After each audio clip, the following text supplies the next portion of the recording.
छूने का आरोप लगाया। बड़ा सवाल।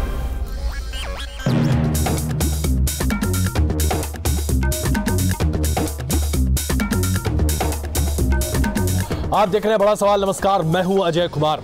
इसमें कोई शक नहीं है कि सरकार ने जो कानून 3 तलाक को लेकर पारित किया है, यह कानून अपने आप में इतिहास के पन्नों में दर्ज किया जाएगा, और सिर्फ इसलिए क्योंकि आज महिलाओं को वो अधिकार मिल रहा है जिससे वो लगातार वंचित रही हैं। और इसीलिए आज जो बड़ा सवाल हम आपके सामने रख रहे हैं, क्या बीजेपी का मास्टर स्ट्रोक है ट्रिपल तलाक का अध्यादेश, जो कि अब कानून की शक्ल इख्तियार कर चुका है?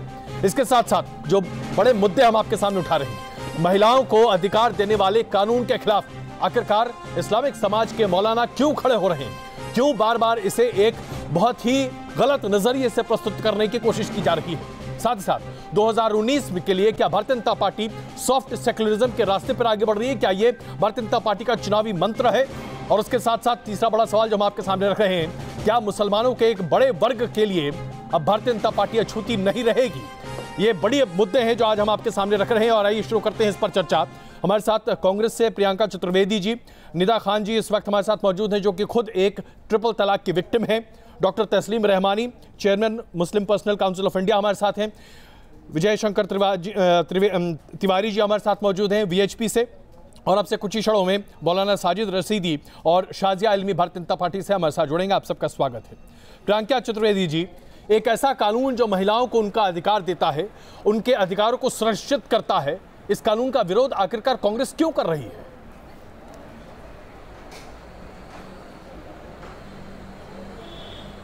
आपको कहां से ऐसा लग रहा है कि किसी कानून का विरोध कर रहे हैं या कोई महिलाओं के अधिकार की बात होती है तो उसके विरोध में हम खड़े हैं?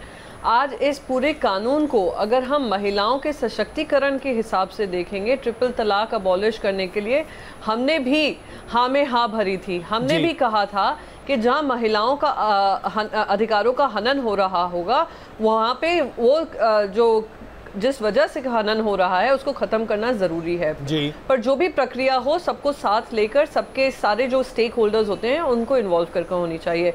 उसी तरीके से जैसे हम महिला सशक्तिकरण, महिला सुरक्षा की बात करते हैं, जो पूरे देश में हम देख रहे हैं आए दिन महिलाओं पे अत्याचार हो रहे हैं, उस पर ना ही सुनवाई हो रही है ना ही रोक हो रहे हैं। इसलिए हम उनके लिए प्रतिबद्ध हैं, हम आवाज उठाते रहेंगे।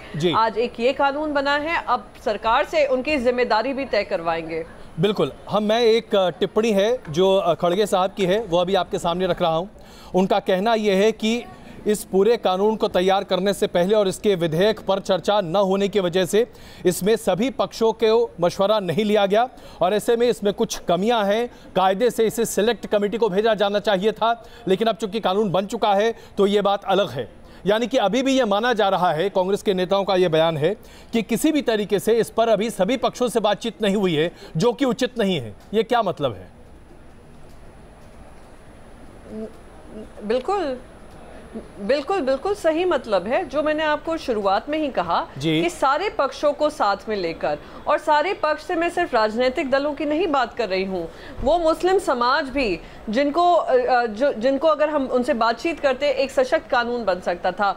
वो महिलाएं भी जो प्रभावित होती हैं ऐसे कानून से, उनसे राय मशवरा कर ऐसे सोशल एक्टिविस्ट से भी जो उनके लिए लड़ाई लड़ रहे हैं, सबको साथ लेकर, सबकी बातें सुनकर फिर एक सशक्त कानून बनता तो ज़्यादा देश के लिए अच्छा होता। मैं आपसे पूछना चाहती हूँ, हड़बड़ी में जैसे जीएसटी ले आते हैं, फिर जीएसटी की जो कमियां हैं बाद में जो हमारे कारोबारी हैं वो बताते हैं, और आज तक उनकी जो दिक्कतें हैं उनका मैं कहती हूँ सोल्यूशन नहीं मिला है। उसी तरीके से आप हड़बड़ी में एक कानून ले आते हैं और फिर उस कानून में जो कमियां हैं, प्रियंका जी, आपको लगता है कि एक हड़बड़ी में लाया गया कानून है? शाजिया अभी तक हमारे साथ जुड़ी नहीं है, लेकिन इस सवाल को मैं तिवारी जी के सामने रखता हूं। तिवारी जी, क्या आपको लगता है कि सरकार ने हड़बड़ी में इस कानून को लाकर दरअसल अपने आप को ही आउटस्मार्ट कर दिया? अच्छा जी, बहुत कितने समय से, 2 साल से तो हम ही चर्चा कर रहे हैं। 2 साल से चले हुए डिस्कोर्स का ये परिणाम है जो आपके सामने दिखाई पड़ रहा है।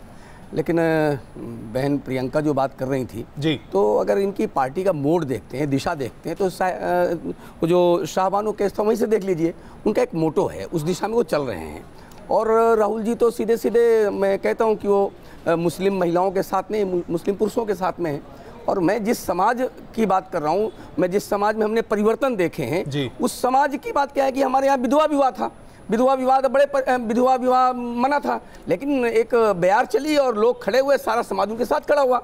बाल विवाह हमारे यहाँ होता था, लेकिन उसको भी विनष्ट करने के लिए कोशिश हुई, लोग खड़े हो गए। यानी इस प्रकार की जो कुरीतियां हैं उनके लिए हमारे यहाँ लोग खड़े हो जाते हैं। ये देख करके एक वर्ग की महिला अगर इस प्रकार की परेशानी में है तो सारे देश को खड़े होना चाहिए, उसमें कोई दिक्कत नहीं। लेकिन आपका मानना है कि राहुल गांधी नहीं खड़ा होते, आप ये कहना चाहते हैं? प्रियंका जी, इसका छोटा जवाब देंगे आप? मुस्लिम प्रियंका साथ में है।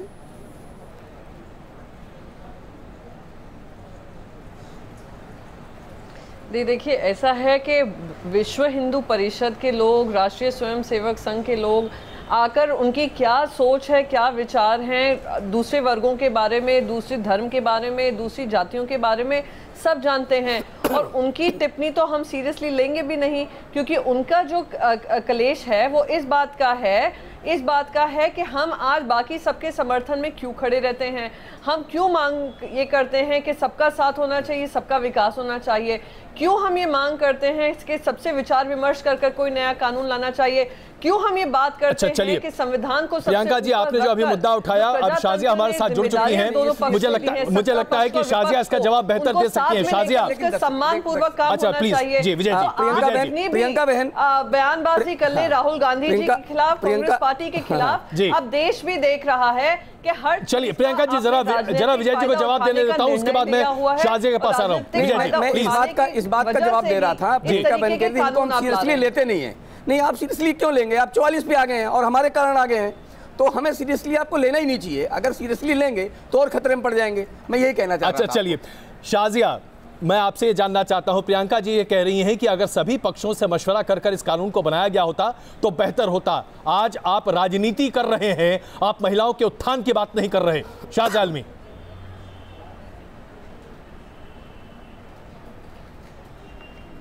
बहुत ही मुझे ताज्जुब होता है कि जो पार्टी जिसका नाम कांग्रेस पार्टी है, जो महिला एम्पावरमेंट की बात करती है, यहाँ तक कि राहुल गांधी से कोई भी सवाल बेचारे से पूछा जाता है तो वो वुमेन एम्पावरमेंट पर ही अटक जाते हैं।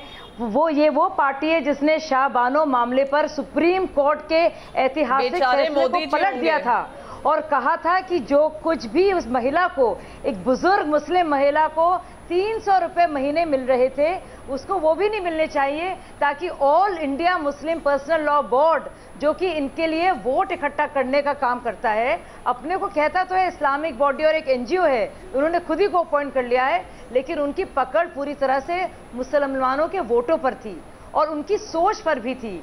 तो इस तरह से औरतों को जिस तरह से लाचार किया गया है वो हम सब ने देखा है। और इतने सालों बाद जब यही औरतें जो इतनी मजलूम और मजलूम रही और परेशान मजबूर शाजिया, सवाल इस बात को लेकर उठाए जा रहे हैं कि अध्यादेश लाकर कानून लाने की आवश्यकता क्यों पड़ी, जब भारतीय जनता पार्टी इस पर बहस कर रही थी, सभी पक्षों से बहस नहीं हुई, ये आरोप है। इसका क्या जवाब है आपके पास? आपको पता है क्या हुआ पार्लियामेंट में? अजय जी, आप भी जानते हैं पार्लियामेंट में क्या हुआ कि लोकसभा में तो पास कर दिया है, लेकिन राज्यसभा में कुछ हो गया। ओवैसी के साथ मिलकर कांग्रेस ने ऐसा खेल किया कि वो नहीं आया, यानी कि वो मुसलमान बहनों को जो मिलना चाहिए था इंसाफ नहीं मिला, जबकि सुप्रीम कोर्ट ने साफ साफ कहा था कि इस पर कानून होना चाहिए।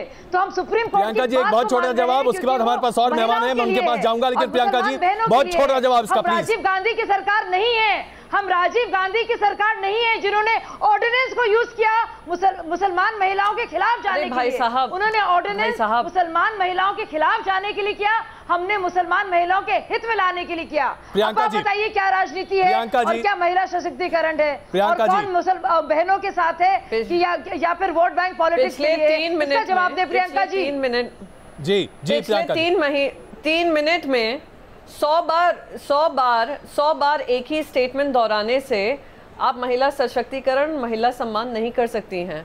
और भारतीय जनता पार्टी के प्रवक्ता होने के नाते एक ही झूठ को बार-बार दोहराने से नहीं, वो राहुल गांधी कर रहे थे मैडम, वो राहुल गांधी जी कर रहे थे। सशक्तिकरण की बात है, मेरा सवाल बस ये है, मेरा सवाल बहुत स्पष्ट है। सबसे पहले तो राहुल गांधी जी पहले आप जवाब दीजिए ना कि आपने क्या किया। आपने ऑर्डिनेंस राजीव गांधी ने क्यों पास की थी? आप उसके लिए माफी मांगिए पहले, फिर अपना मुंह खोलिए। पहले माफी मांगिए कि राजीव गांधी ने क्यों महिलाओं को अंधकार में डाला। शाजिया, पहले ये जवाब प्रियंका जी को बोलने तो दीजिए। आपका जवाब देने का वक्त है। शाजिया, प्रियंका जी को जवाब तो देने दीजिए प्लीज प्लीज। शाजिया, प्रियंका जी को जवाब बहुत बोला उन्होंने बहुत बोला। मैंने प्लीज प्लीज जी प्रियंका जी। अजय जी देखिए, मुंह खोलने के लिए सर्टिफिकेट हमें आज भारतीय जनता पार्टी के प्रवक्ताओं से लेना पड़ रहा है। मुझे लगा था डिबेट आपकी है, आप एंकर हैं, पर वो बताएंगे कब हमें मुंह खोलना चाहिए, कब हमें क्या बोलना चाहिए। वो हमारे लिए स्क्रिप्ट भी ये लोग लिखा करेंगे। जो खुद स्क्रिप्ट पढ़कर आते हो, स्क्रिप्ट के आधार पे एक ही स्टेटमेंट 10 बार बोलते हो, तो उनसे हम अपनी सीख नहीं सीखेंगे, ना ज्ञान उनसे लेंगे। रही बात महिला सशक्तिकरण की, मैं पूछना चाहती हूँ इन महिलाओं से जो भारतीय जनता पार्टी में आकर जोर से आकर महिला सशक्तिकरण की बात करती हैं।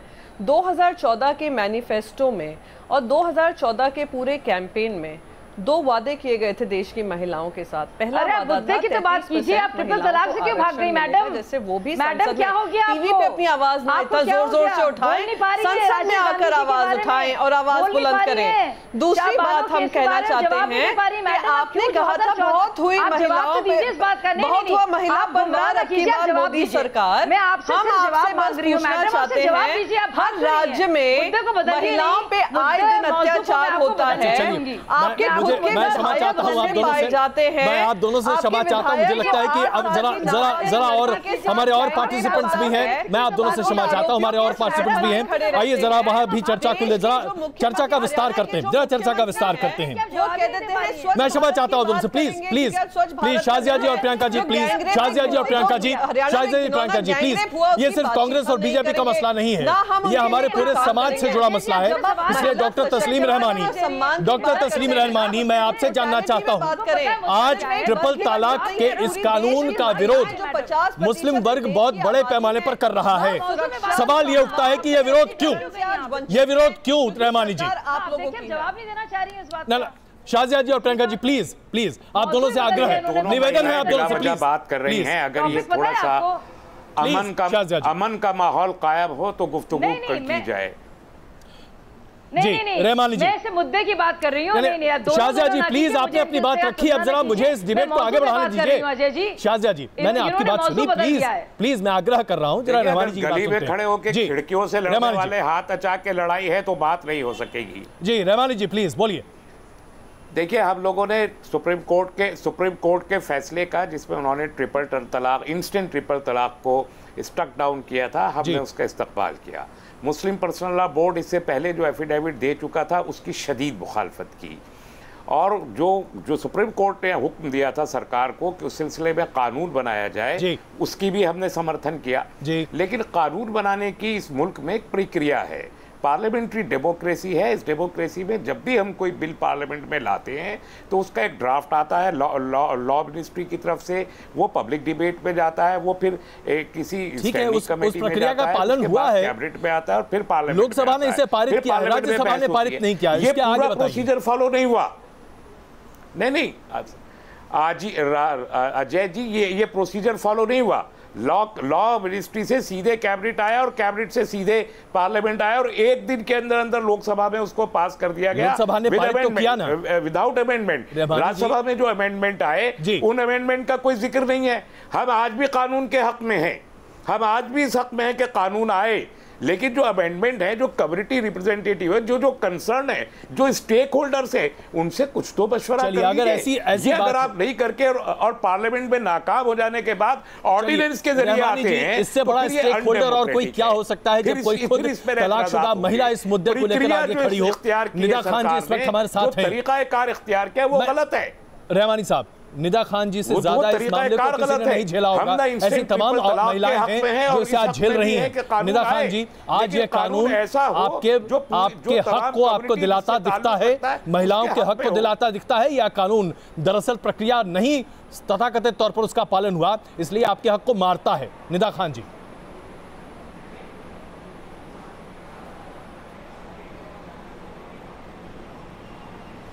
देखिए, जो कानून बनाया गया है उसको हम सपोर्ट करते हैं, और अगर कुछ लोग कहते हैं कि कानून हड़बड़ी में बना है या जल्दबाजी में बना है, अगर यही कानून 10 साल बाद आता, भले ही थोड़े बहुत अमेंडमेंट के साथ आता, तो आपको नहीं लगता कि वो देर हो जाती? क्योंकि हम अब भी मानते कि ये कानून देर से लागू हुआ है। अगर 2 साल बाद लागू हुआ है तो आप 2 साल में इन तलाक पीड़िताओं की संख्या देखिए बढ़ती गई है, और अगर यही कानून में और डिले होता तो मेरे ख्याल से और बढ़ती, क्योंकि लास्ट ईयर जब इसे बैन करा गया 3 तलाक को, इंस्टेंट 3 तलाक को, उसके बावजूद तलाक हुई, क्योंकि उसमें कोई पनिशेबल कोई ऐसा कानून नहीं था जिसमें पनिशमेंट दिया जाए। तो जो मर्द हैं वो तो अपनी ताकत का इस्तेमाल करते ही, उन्होंने पास 3 तलाक था, उन्होंने पता नहीं कितनी महिलाओं को 3 तलाक दिया, चाय मीठी हो गई 3 तलाक।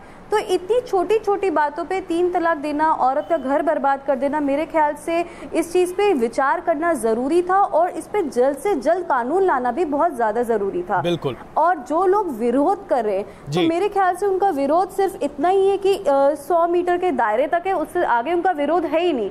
अगर विरोध करना है तो किससे कर रहे हैं, किसके लिए कर रहे हैं और किसको दिखा रहे हैं, क्योंकि उस विरोध का कोई फायदा है नहीं। अब कानून लागू हो चुका है। बिल्कुल, आपने महत्वपूर्ण बात यहाँ पर कही। आप रशीदी जी, मैं आपसे प्रतिक्रिया चाहता हूँ। इस कानून को पारित होने से पहले, यानी कि कल ही न्यूज नेशन ने रिपोर्ट दिखाई, दुबई में बैठा एक व्यक्ति 3 तलाक देता है अपनी पत्नी को व्हाट्सएप के जरिए। स्टे होने वाला है। नहीं प्लीज एक मिनट, रमानी साहब मैं आता हूँ। रमानी साहब, स्टे होने वाला है। मैं जरा रशीदी साहब से सवाल पूछना चाहता हूँ। मौलाना रशीदी, ये बताइए, अब कल ये कानून पारित किया जाता है और कल राष्ट्रपति इसका अनुमोदन करते हैं, और कल ही ये खबर न्यूज नेशन ने दिखाई, दुबई में बैठा एक व्यक्ति जो कि 65 वर्ष का था, उसकी पत्नी जो कि 30 वर्ष से भी कम आयु की थी, उसको व्हाट्सएप पर ट्रिपल तलाक देता है। रशीदी जी, अब भी कानून नहीं होना चाहिए? अजय जी, एक बात तो ये समझ लीजिए, ये कहना आप बिल्कुल छोड़ दीजिए कि कोई इस कानून का विरोध कर रहा है। इस कानून का, इस बिल का कोई विरोध नहीं कर रहा है। कानून का कोई विरोध नहीं है? कोई विरोध नहीं है, बिल्कुल विरोध नहीं है जी। सिर्फ विरोध है उन बातों का जो बातें इस बिल के अंदर लाई गई हैं। मसलन सिर्फ ये कह देने से काम नहीं चलता कि साहब कानून बन गया, अब सब कुछ ठीक हो जाएगा। किस चीज से आपको विरोध है? मैं बता रहा हूँ आपको, बता रहा हूँ। देखिए, 2-3 बातें मैं आपके सामने रखता हूँ, बाकी बातें तो मुझसे पहले वक्ताओं ने रख दी। मैं आपसे ये कहना चाहता हूँ, एक आदमी सड़क पर अपनी गाड़ी लेकर जा रहा है, उसकी गाड़ी के आगे आकर एक आदमी मर जाता है। नहीं, आप मुद्दे पर आइए ना। आप इस सड़क मुद्दे पर आ रहा हूं, सुन लीजिए। ये कोई सड़क हादसा और महिला के साथ अत्याचार अलग है। सीधे मुद्दे पर आइए प्लीज। आप सुनेंगे कैसे होगा अजय जी? नहीं, बताइए ना, सुन तो लीजिए। मुद्दा बताइए। उसी पर आ रहा हूं मैं, मुद्दे पर। कानून में कहां कमी दिख रही है? उसकी सजा कितनी है आपको पता है? कितनी है उसकी सजा? है 1 साल। अगर इंस्टेंट ट्रिपल तलाक देता है, इसकी सजा 3 साल। सुनिए, एक मिनट, मेरी पूरी बात सुन लीजिए मेरे भाई। हिंदू अगर अपनी बीवी को तलाक देता है, उसकी सजा है 2 साल। मुसलमान अपनी बीवी को तलाक देता है, उसकी सजा है 3 साल। ये कौन सा कानून पढ़ के बता रहे हैं? आप पढ़ लीजिए। कौन सा कानून है जिसमें? नहीं, मुझे, अरे आप मुझे बताइए ना कौन सा सेक्शन है। आप नहीं बता पाएंगे क्योंकि ऐसा कोई सेक्शन ही नहीं है। सुनिए, आपने शायद डिवोर्स एक्ट पढ़ा है, हिंदू डिवोर्स एक्ट पढ़ा ही नहीं है 2005 का। अगर पढ़ा होता तो आपको जानकारी होती कि आप गलत बात बोल रहे हैं। जी, आप गलत बोल रहे हैं। मैं गलत नहीं बोल रहा हूं। मैं आपको चैलेंज करता हूं। मैं चैलेंज करता हूं आपको, मुझे अभी बताइए। आप नहीं बता पाएंगे। ये पब्लिक डोमेन में है। Public domain? दूसरी बात सुनिए, आप गूगल पे पढ़ के यहाँ मत बताइए लोगों को। देखिए, चलिए मुद्दे पर बताइए। सवाल ये है कि मेरी हर बात मैं आपसे सीधा पूछ रहा हूं, मुझे पता है जो कानून है उसमें प्रावधान कौन सा गलत है, ये बताइए। प्रावधान उसमें ये गलत है। देखिए, सबसे पहले तो यह है कि औरत को मजिस्ट्रेट के पास जाना पड़ेगा। तलाक देने के बाद औरत को ही साबित करना पड़ेगा मेरे शौहर ने 3 तलाक दी हैं। अगर मर्द ये कह दे मैंने तलाक नहीं दी, तो उस पीड़ित को बार बार चक्कर काटने पड़ेंगे, गवाह लाने पड़ेंगे। इस बिल में है, आप पढ़ लीजिए। इसमें सीधी बात है कि मैजिस्ट्रेट के पास, देखिए साहब जरा आप लोग कानून पढ़ तो लीजिए पहले। मैजिस्ट्रेट के सामने ये मामला जाएगा जैसे कि हर सिविल कोर्ट में मामला जाता है। मैजिस्ट्रेट तय करेगा कि वहां क्या होना चाहिए। आप उसको सुन ही नहीं रहे हैं। जी बताइए। दिक्कत यह है कि मेरी 1 मिनट भी बर्दाश्त नहीं होती, क्योंकि मुझे पता है कि होगा मेरे साथ ऐसा। अच्छा, मेरे साथ होगा ऐसा। अच्छा, दूसरी बात ये सुनिए, देखिए मैं मानता हूं, चलिए ठीक है, जिसने ट्रिपल तलाक दी है उसको आपने सजा दे दी सजा आपने, अच्छी बात है। लेकिन मुझे ये बताइए, इस बिल में उस औरत के लिए क्या प्रावधान है?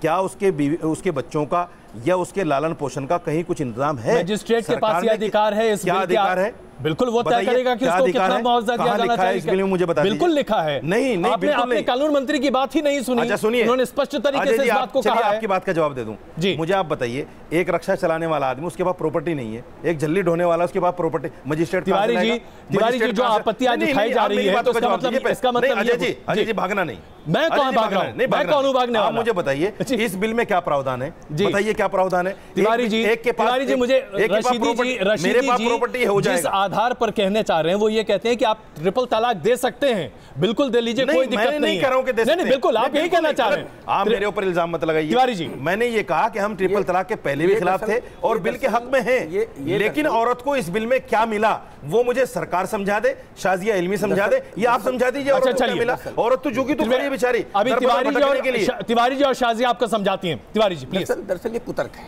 जी, और कुतर्क इसलिए है कि अगर वो झल्ली ढोने वाला है तो अभी इसका मतलब पालन पोषण नहीं कर पा रहा है, तो ये रास्ता निकालने को होती जब एक मिनट तिवारी जी, तलाकें तो होती जब है, एक मिनट, जब हम बच्चों का खर्चा ना दे पाए, उनका लालन पोषण सही ना कर पाए, न्यायालय उनके साथ इंसाफ ना, जब भी तो बेइंसाफी होती है। आपको पता है जिसका जीवन खुशहाल है वो क्यों करेगा इस काम को? वो करेगा ही नहीं। नहीं, जो दुबई में बैठ करके अमीर बना हुआ है और व्हाट्सएप से आपको तलाक दे रहा है, ये गलती उसकी नहीं है, ये गलती उन माँ बाप की है जिसने 65 साल के आदमी के साथ में अपनी 30 साल की बेटी की शादी की है। इन्होंने कहा ये गलती उसकी है, केवल गरीबी का मामला है। गलती उस आदमी ये अभी उन्होंने कहा केवल गरीबी का मामला है, ये केवल गरीबी का मामला नहीं है, अमीरों का मामला है। ये जो बहन बैठी हुई है ये गरीब है कि अमीर है? आप जब देखेंगे, जब शाहबानो का केस हुआ अजय जी 30 साल हो गए। शाहबानो से आगे बढ़ लीजिए कुछ, एक मिनट, 30 साल शाहबानो से कुछ आगे बढ़ लीजिए। 30 साल में लाखों तलाक हो गए। अगर उस समय एक निर्णय हुआ होता तो लाखों तलाक नहीं होते। सुप्रीम कोर्ट का भी निर्णय जब हुआ, बात हुई, उसके बाद सेंसेक्स बता दीजिए आप। आंकड़ा आपके यहाँ ज्यादा है तलाक का, मेरे यहाँ। तो आप देख रहे हैं हमारा बड़ा सवाल, और इसमें आज जो बड़ा सवाल हम आपके सामने रख रहे हैं वो है, क्या बीजेपी का मास्टर स्ट्रोक है ट्रिपल तलाक का ये अध्यादेश? इसी पर आज हम बहस कर रहे हैं। इससे पहले कि हम बहस को आगे बढ़ाएं, प्रतिक्रियाएं बहुत आ रही हैं, आइए कुछ एक उसमें से प्रतिक्रियाएं अभी आपके सामने रखते हैं जो हमारे दर्शक भेज रहे हैं। अकरम अंसारी मुंबई से हैं, ये कह रहे हैं यह धर्म में हस्तक्षेप है जिसका सरकार को कोई हक नहीं है। अलग अलग तरह की प्रतिक्रियाएं सामने आ रही हैं जो अभी आपके सामने हम प्रस्तुत कर रहे हैं। इसके साथ साथ प्रिया पांडे जी हिसार से लिख रही हैं, सरकार ने महिलाओं का दर्द समझा है, इसका स्वागत किया जाना चाहिए। अलग अलग प्रतिक्रियाएं लगातार आ रही हैं और हम आपसे आग्रह कर रहे हैं कृपया कर हमसे जुड़िए और हैशटैग बड़ा सवाल पर अपनी प्रतिक्रिया ट्विटर के जरिए डालिए। राजस्थान अजमेर से प्रतिक्रिया अभी आपके सामने है। आइए अब शुरू करते हैं बहस। शाजिया इल्मी जी भारतीय जनता पार्टी से, प्रियंका चतुर्वेदी जी कांग्रेस से, निदा खान जी, डॉक्टर तस्लीम रहमानी, विजय शंकर तिवारी जी वीएचपी से और मौलाना रशीदी इस वक्त हमारे साथ मौजूद हैं। प्रियंका चतुर्वेदी जी, क्या भारतीय जनता पार्टी का ये विधानसभा और लोकसभा चुनाव के ठीक पहले मास्टर स्ट्रोक कहा जाएगा, जिस तरीके से इस कानून के जरिए एक बहुत बड़े तबके को अपनी तरफ आकर्षित करने की बीजेपी ने कोशिश की है?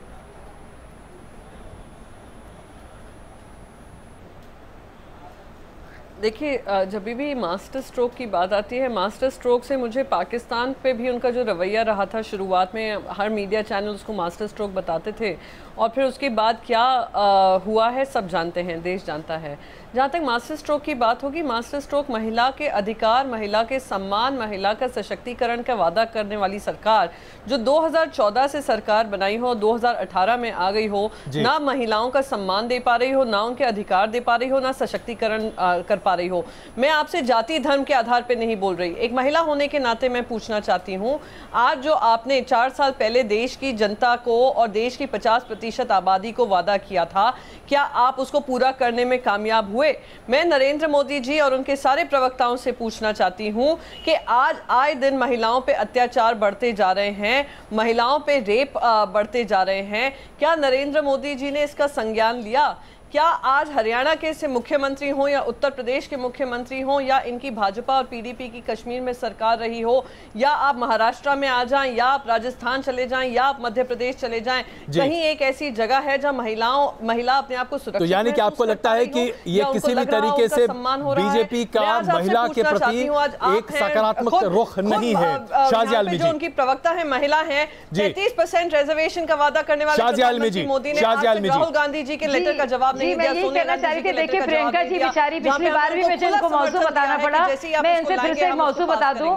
प्रियंका जी मैं भी मौजू बदल सकती हूँ और कांग्रेस के भ्रष्टाचार की बात कर सकती हूँ, मैं भी रॉबर्ट वड्रा के बारे में बात कर सकती हूँ और आपके भ्रष्टाचार की बात कर सकती हूँ मौजू बदलने के लिए, लेकिन मैं मौजू पर ही बात करूंगी और आपको बार बार मौजू पर ही रहने के लिए आमंत्रित भी करूंगी, क्योंकि जाहिर सी बात है आपको काफी सकपकाहट भी है, घबराहट भी है और आपके पास जवाब देने के लायक कुछ बचा नहीं है। हम तो सिर्फ आप जानते हैं कि आपने कितनी बुरी तरह से सालों साल टॉपिक लार्जर बना रहे हैं, सिर्फ एक वो जिसके राहुल गांधी अटक जाते हैं बेचारे वुमेन एम्पावरमेंट की बात करने वाले, वो बेचारे ऐसी मसले महिलाओं के सबसे पिछड़ी भी है, आप टॉपिक सीमित रखना चाहती हैं वो आप होने को तैयार नहीं है। दुनिया आपको देख रही है कि कैसे आप जवाब नहीं दे पा रही हैं और आप कुछ और मौजू पर इस बात को ले जा रही हैं, तो ये तो वो बात रही। दूसरी बात अजय जी मैं आपसे कहना चाहती हूँ कि मुझे मालूम नहीं कि मास्टर स्ट्रोक है कि नहीं है, लेकिन मैं जानती हूँ कि वक्त की जरूरत है। आपके किसी एक आप पढ़ लेते कुछ रिस्पॉन्सेज, अजय जी मुझे मौका दीजिएगा। किसी ने कहा कि धर्म में हस्तक्षेप है, तो मैं उनसे बताऊंगी कि धर्म में हस्तक्षेप अब तक हो रहा था क्योंकि तलाक बिद्दत जिसे बंद किया गया है ये कुरान शरीफ का हिस्सा नहीं है। ये बात हमने 1 साल करीब मुख्तलिफ डिबेट्स में बताई है, जो साजिद रशीदी जिसे हमारी बड़ी लड़ाई इस बात को हुई और वो बड़ी मुखालफत करते थे इस कानून की। आज तो बदले बदले नजर आ रहे हो, कह रहे हो कानून के हक में है। ये वही थे जो कह रहे थे नहीं तलाक ये तो आप बहुत बड़ा झूठ बोल, हमने कानून की कभी मुखालफत नहीं की। नहीं, ये झूठ है बिल्कुल। कानून की हमने कभी मुखालफत नहीं की, तथ्यों की कानून में अमल में लाने की बात की है हमने, अभी भी कर रहे हैं, आज भी कर रहे हैं। उनके साथ पूरी ये तो झूठ बोलने की आदत है बीजेपी वालों। कल एक प्रवक्ता ये कह रहे थे बैठे हुए कि साहब 10 लाख महिलाएं सुप्रीम कोर्ट गई हैं, मुझे बता दीजिए 1 लाख महिलाओं को जिक्र कर दीजिए, 10,000 महिलाएं मुझे सिर्फ बता दीजिए, 2-4 महिलाएं चुनकर इन लोगों ने पैसा देकर सुप्रीम कोर्ट तक पहुंचाई है और आज ये 10 लाख की बात करती है। इन लोगों को तो झूठ बोलने की आदत पड़ गई है। एक झूठ बोलते हैं, जब उसको साबित नहीं कर पाते दूसरा बोलते हैं, उसको साबित नहीं कर पाते तीसरा बोलते हैं, उसको साबित नहीं कर पाते चौथा बोलते हैं। ये 4 साल झूठ झूठ झूठ और झूठ में निकल गए। एक काम न इन्होंने महिलाओं के लिए किया, न इन्होंने हिंदुओं के लिए किया। मैं बहुत बड़ी बात कहने जा रहा हूँ, जो पार्टी राम मंदिर के लिए आई थी, जो पार्टी राम मंदिर पे बात नहीं कर रहे, आज हम सिर्फ ट्रिपल तलाक पर बात कर रहे हैं। मुसलमान का इसको वोट नहीं चाहिए, मुसलमान को टिकट नहीं देना, लेकिन काम मुसलमान के लिए करना। वाह भाई वाह, हिंदू कहां जाएंगे? जो 80 करोड़ हिंदू जिन्होंने विजय जी इसका जवाब दें आप, वो कहां जाएंगे भाई? विजय जी इसका जवाब दीजिए प्लीज। 22 लाख महिलाएं जो हिंदू, शाहजाद जी मैं इसका जवाब जरा विजय जी से ले रहा हूं। विजय जी लाख महिलाएं अबेंडेड है। विजय जी ये बहुत बड़ा आरोप संघ परिवार और बीजेपी पर अभी रशीदी जी लगा रहे हैं। आप 1 लाख, शाहजाद जी प्लीज एक, शाहजाद जी में 1.5 लाख महिलाएं हैं। शाहजाद जी रशीदी जी और शाहजाद जी प्लीज आइए जरा बहस करने, आइए बहस करते ना, आइए बहस करते हैं, सार्थक बहस कीजिए प्लीज प्लीज प्लीज। मैं आप दोनों से आग्रह कर रहा हूँ, वोट बैंक मिलता हुआ नजर आ रहा है। आइए जरा सार्थक बहस करते हैं। मैं आप दोनों से आग्रह कर रहा हूं विजय जी क्या ये वोट बैंक पॉलिटिक्स है? ये सब सॉफ्ट टारगेट देख रहे हैं आप। भारतीय जनता पार्टी और संघ परिवार मुसलमानों का कभी कुछ नहीं करती, रशीदी जी कह रहे हैं, लेकिन कानून बनाने में सबसे पहले जी विजय जी, अजय जी कोई भी राजनीतिक पार्टी वोट के लिए काम करती है। राजनीतिक पार्टी है ना जी, वोट चाहिए उसको, लेकिन वोट के लिए कोई सकारात्मक काम करे। तो सेकुलर मत कहिए सरकार, एक मिनट, सेकुलर मत कहिए अपने आप को। अब रशीदी जी सेकुलर का मतलब ये होता है रशीदी ऊपर उठकर जरा सुनिए, इंसानियत के लिए काम करें, रशीदी जी जरा सुनिए, तमाम लोगों के लिए काम करें, सबका साथ सबका विकास का मतलब ही यही है भाई। 2 औरतें पैनल में बैठी हैं। मैं दावे के साथ कहता हूं शाजिया इल्मी से भी ये बिल बनाते वक्त पूछा नहीं गया होगा। आप बता दें, शाजिया इल्मी से कहलवा दें। निदा खान से नहीं पूछा गया, जितनी भी सोशल एक्टिविस्ट हैं उनसे नहीं पूछा गया, वुमेन ऑर्गेनाइजेशन है उनसे नहीं पूछा। क्या चाहते हैं सरकार हर व्यक्ति से आगे निकले हुआ है कि आपसे पूछा कि औरतों से हिस्सेदार है? नहीं भाई साहब नहीं, आपको आपसे पूछा गया, क्या है शाजिया इल्मी आपसे पूछा गया?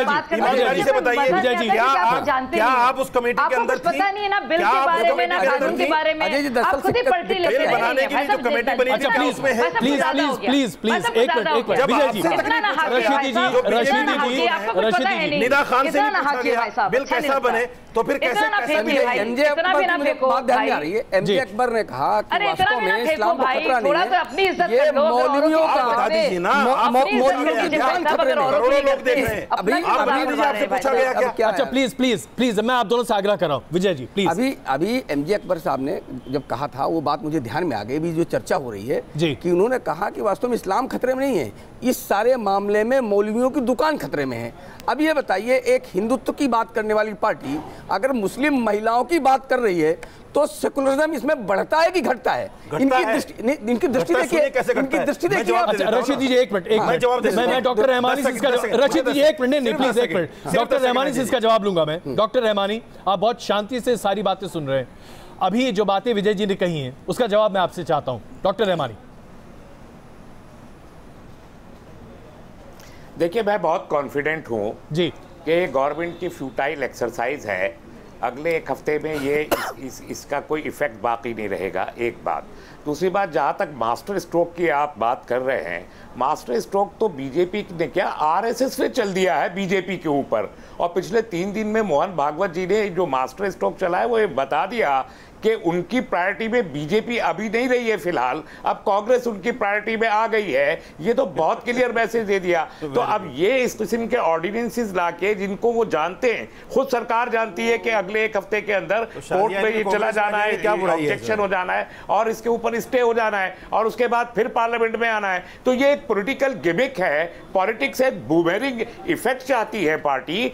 मुस्लिम वोट करें, उनको मालूम है कि मुस्लिम महिलाएं भी उनको वोट नहीं देने वाली है, ये बिल्कुल क्लियर है। लेकिन हिंदू वुमेन कहीं ना कहीं जो रेप विक्टिम रही है, जो त्रस्त है तमाम स्टेट में कि उनकी सिक्योरिटी का कोई अरेंजमेंट नहीं है, उसको किसी हद तक तसल्ली देने का boomerang effect Bharatiya Janata party हासिल करने की कोशिश इससे कर सकती है। इसके अलावा कोई अचीवमेंट नहीं है इनके पास। और ये ऑर्डिनेंस कभी भी जो है काम नहीं कर पाएगा पार्लियामेंट में, जब तक पार्लियामेंट दूसरी आएगी इस बिल को टेकअप करने के लिए बीजेपी बाहर हो चुकी होगी सत्ता की। निदा जी, अभी आपने डॉक्टर रहमानी को सुना, क्या वास्तविकता यही होने जा रही है कि आज आप इससे प्रभावित होंगे या नहीं होंगी? आपके लिए क्या है ये पूरा का पूरा कानून, निदा जी, आप जैसी तमाम महिलाओं के लिए?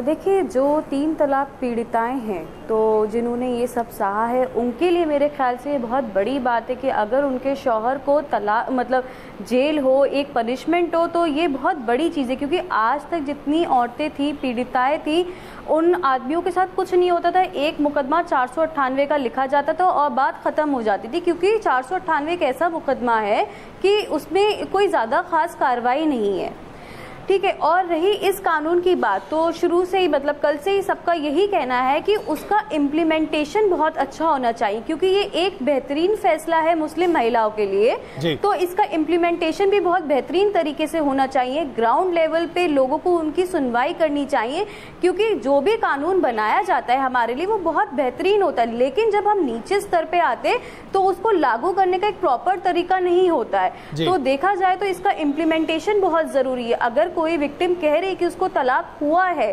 तो इस पे पुलिस कैसे एक्शन लेगी, ये एक बड़ा सवाल है। कि वो डायरेक्ट उठा के डाल देगी हस्बैंड को, या फिर उसे फिर से कोर्ट, एक लेंदी प्रोसीजर है, उसके थ्रू जाना पड़ेगा। शाजिया जी, इसका जवाब आप देंगी?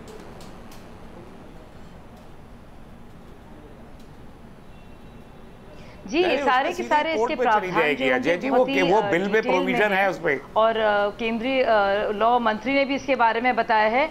और उसमें मजिस्ट्रेट के बाद अगर वो औरत जाती है और अगर वो चाहती है तो बेल भी मिल जाएगा शौहर को।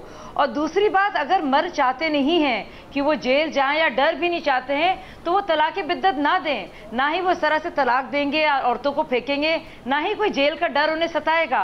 तो मुझे लगता है पहली बार एक हथियार मिला है कानूनी तौर पर इन महिलाओं को, जो सख्ती सिमटती हुई इंसाफ की गुहार लगाती फिरती थी। बड़े बड़े हथियार हैं अभी तक औरतों के पास, बड़े बड़े हथियार हैं, ये पहली बार नहीं मिला है। तलाक को अगर वापस में बहाली से चाहती थी, तो हलाला जैसी चीजों से उनको अंडरगो करना पड़ता था। डाउरी केस है, 498 है, ये सब औरतों के लिए हथियार का एक वक्त होता था। तो मुझे लगता है इस तरह की अंधकार से औरतों को निकाला गया है। कम से कम सच बोलना तो सीख लीजिए। जरूरी था। आप कह रहे हैं पहली बार हथियार मिला, पहली बार कहां मिला है? औरतें जीती हैं, ये तो बहुत पहले से औरतों के हाथ में। आपका झूठ तो पकड़ा गया है, सबने देख रहे हैं आपका झूठ। अच्छा, आप ये बताइए, अगर आरएसएस ने कांग्रेस को गोद ले लिया, आप क्या करेंगे? करेंगे। तलाक बिद्दत क्या है, अच्छा ये बता दीजिए ना, वो तो हम लोगों ने आपको बताया भाई साहब, आप तो फ्रॉड है, सब जानते हैं, लेकिन हमें मतलब नहीं है, हम आपसे बहस नहीं करना चाहते। हमारी बहुत से बहस हो गई, हमारी बहुत से आपसे बहस हुई, हम चाहते नहीं, हम उस स्तर तक नहीं गिर सकते भाई साहब, हम उस स्तर तक नहीं जाना चाहते। अजय जी, मुझे बता दीजिए, मैंने इन्हीं भाई साहब के साथ करीब 1 साल डिबेट किया है, ये तो कहते थे कि तलाक बिद्दत कुरान का हिस्सा है, ये तो कुरान शरीफ ही नहीं जानते। झूठ मत बोलिए, झूठ मत बोलिए, हमने कभी नहीं कहा। अच्छा चलिए, अगर आइए जरा इसके राजनीतिक पहलू पर वापस आते हैं, आइए जरा इसके राजनीतिक पहलू पर आते हैं। प्रियंका जी, मैं एक बार फिर आप ही के पास आ रहा हूँ। झूठे हैं, सब दुनिया जानती है। शाजिया जी प्लीज, शाजिया जी प्लीज, आइए जरा इसके राजनीतिक पहलू पर एक बार फिर आते हैं। प्रियंका जी, एक सवाल मुझे मेरे जहन में आ रहा है, मैं एक सवाल करना चाहता हूँ जी। रहमानी क्या जी, मुझे इजाजत मिलेगी? बिल्कुल रहमानी जी, पूछे। मैं सिर्फ ये पूछना चाहता हूं कि अगर ये हम मान भी लें कि हिंदुस्तान के 90 ये तकरीबन 10 करोड़ के करीब मुस्लिम औरतें हैं और हिंदुस्तान में कुल मिला के 60 करोड़ के करीब खातीन की तादाद है, क्या हिंदुस्तान में तमाम 60 करोड़ खातीन बहुत ही अमन व सुकून, चैन के साथ और बड़ी खुशहाल ज़िंदगी, आज़ादाना ज़िंदगी गुजार पा रही हैं? और अगर नहीं गुजार पा रही बड़ी तादाद हमारी महिलाओं की, आपसे आर्टिकल 19 की बात करते हैं, बराबरी के हक की, मैं भी उसका सम्मान करता हूं। उस आर्टिकल के तहत क्या सारी की सारी महिलाएं जी रही हैं? और अगर ऐसा नहीं है तो खाली मुस्लिम महिलाओं को लेके सरकार, वो सरकार जो हिंदुत्ववादी सरकार है, जो सिर्फ एक नारा देती है सबका साथ सबका विकास का, जो कर नहीं पा रही ना सबको साथ दे पा रही, सबका विकास कर पा रही, वो सरकार अगर सिर्फ मुसलमान औरतों की बात कर रही तो उसके पीछे राजनीति क्या है?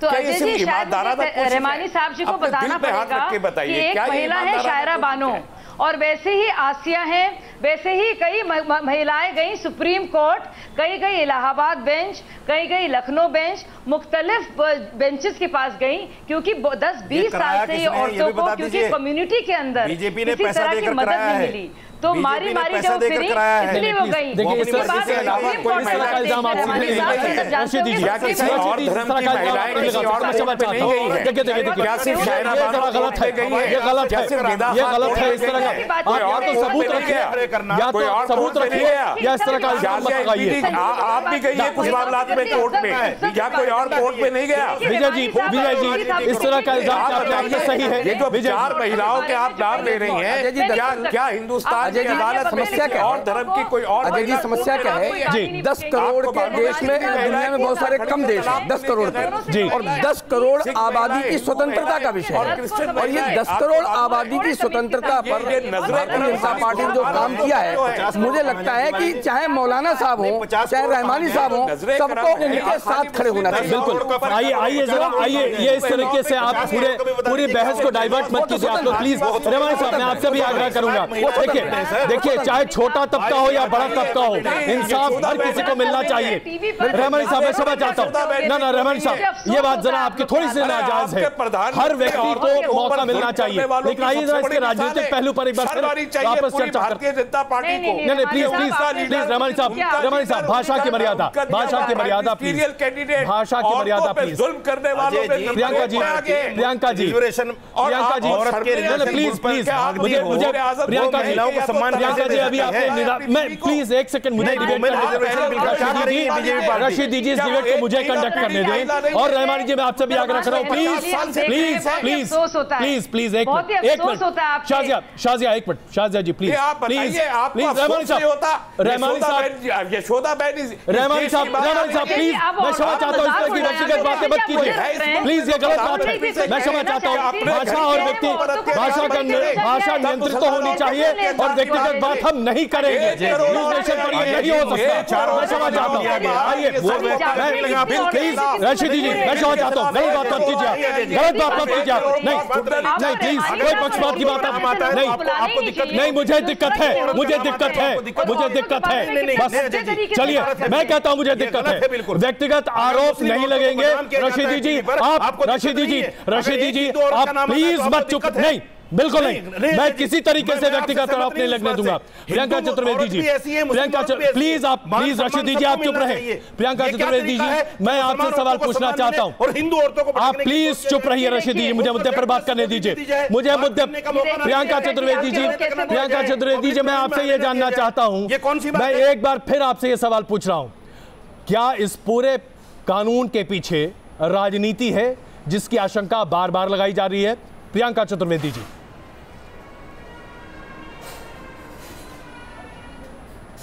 मैं आपको फिर से जवाब देती हूं और एकदम स्पष्ट शब्दों में देती हूं कि जिस तरीके की घिनौनी राजनीति करने का काम हो रहा है वो भारतीय जनता पार्टी की सरकार की तरफ से हो रहा है। मैं फिर से दोहराऊंगी कि जहां जहां महिलाओं के अधिकारों का हनन होता है, ऐसा क्यों है कि ये सरकार उनके लिए खड़ी नहीं होती है, और क्यों अपनी राजनीति चमकाने के लिए ही एक चीज़ जो जेंडर जस्टिस को लेकर है, जेंडर इक्वालिटी को लेकर है, उसका श्रेय लेना चाहती है, उस पर राजनीतिकरण करना चाहती है।